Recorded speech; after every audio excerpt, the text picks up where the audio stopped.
శివరాత్రి రోజు అన్నిటికంటే ఏ పూజ గొప్పది అంటే పార్థివలింగ పూజ గొప్పది.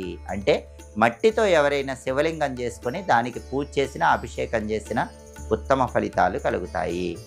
మట్టిలో కొద్దిగా ఆవు పేడ కలిపి శివలింగం చేసి పూజ పూర్తయ్యాక, అభిషేకం అయిపోయాక ఎక్కడైనా పారే నీళ్ళలో వదిలిపెట్టినా, మొక్కల్లో వేసినా దానివల్ల శివానుగ్రహం సంపూర్ణంగా కలుగుతుంది. అలాగే శివరాత్రి రోజు పాటించాల్సిన ఇంకొక ముఖ్యమైన నియమం ఏంటంటే, అందరూ పంచాక్షరి మంత్రం చదువుకుంటారు. కానీ పురుషులైతే నమఃశివాయ అని చదువుకోవాలి. స్త్రీలు మాత్రం శివాయ నమః అనుకుని శివారాధన చేయాలి.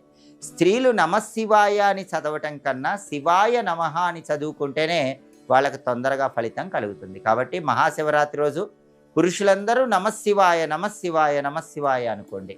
ఆడవాళ్ళు మాత్రం శివాయ నమః శివాయ నమః శివాయ నమః అనుకోండి. ఆ తర్వాత శివరాత్రి రోజు అందరూ ఉపవాసం ఉంటారు. ఉపవాసం అంటే